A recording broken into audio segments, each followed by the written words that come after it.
실제로 이른바 겹치기 근무 논란과 관련해서 추가로 소득 누락 이것까지 불거진 상황입니다. 그렇습니다. 중앙일보에서 보도한 내용인데요. 이 권 후보자가 국회에 제출한 인사청문 요청안에 이 권 후보자가 과거 2년간 근무한 이 경북 안동 소재 한 업체 관련 이 소득 증빙 내역이 빠져 있어서 야권은 이걸 두고 고의 누락이 아니냐 이렇게 몰아세우고 있습니다.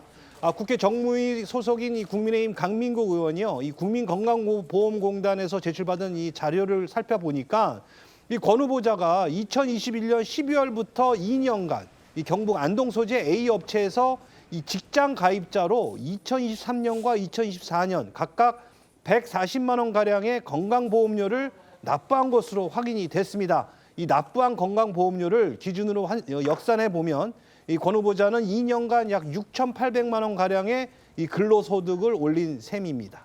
하지만 권 후보자의 인사청문 요청안엔 이런 소득증빙 내역이 빠진 것으로 전해졌는데요.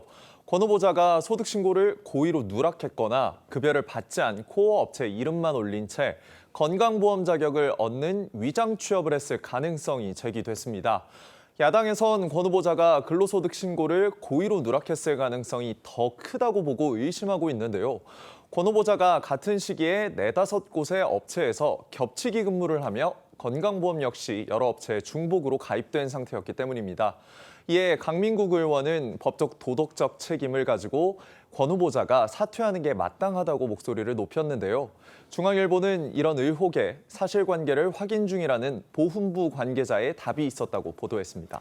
뿐만이 아니고요. 권 후보자는요, 또 다른 업체에서 고문직이 있으면서 이 계약상으로 해촉될 그런 사유가 발생을 했는데도 오히려 고용계약이 연장됐다 이런 사실이 또 드러났습니다.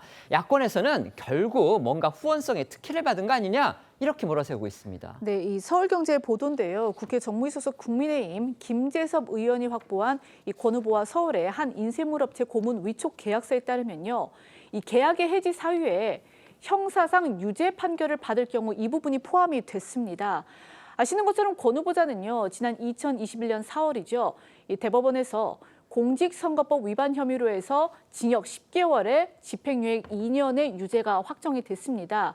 여기에 근거해 보면은 이 고문 계약에는 이 계약 해지 사유가 발생한 셈입니다.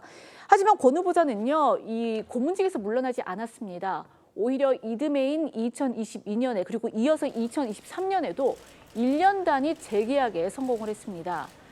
김재섭 의원은요, 이 계약 해지 조항이 명시돼 있었음에도 해지가 이뤄지지 않은 점을 보면 특혜성 황제 계약임이 의심된다라고 지적했습니다. 또 김재섭 의원은요, 이 권 후보자가 미국에 체류 중이던 2022년 1월 이 새로운 계약이 체결된 정황 역시 문제가 있다고 주장했는데요. 이 정상적인 절차로 보기 어렵다면서 이 누가 봐도 명백한 특혜라고 목소리를 높였습니다. 이런 의혹에 권 후보자는 오늘 15일로 예정된 청문회에서 일괄 답변하겠다라고 답한 것으로 전해졌는데요.